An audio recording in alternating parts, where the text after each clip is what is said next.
Harda mənim qardaşım Asiman var, Luboy dosta tanış arxa təkan var.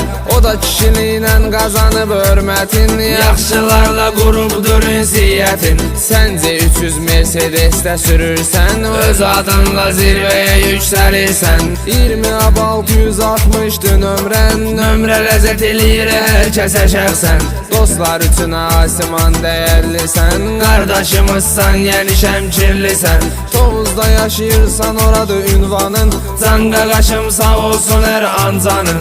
Qardaşın nicatda vardı ürəkdi, dosta qardaşa hər zaman gərəkdi.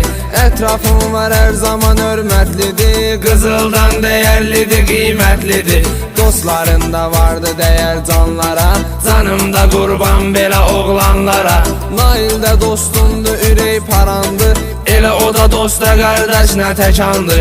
Unutmadım qardaşımız Ayxanı, dostlar unutmaz dəyərli oğlanı. Qardaş ürəklərdədir addım başı, yaxşı kəsin yaxşılardı qardaşı.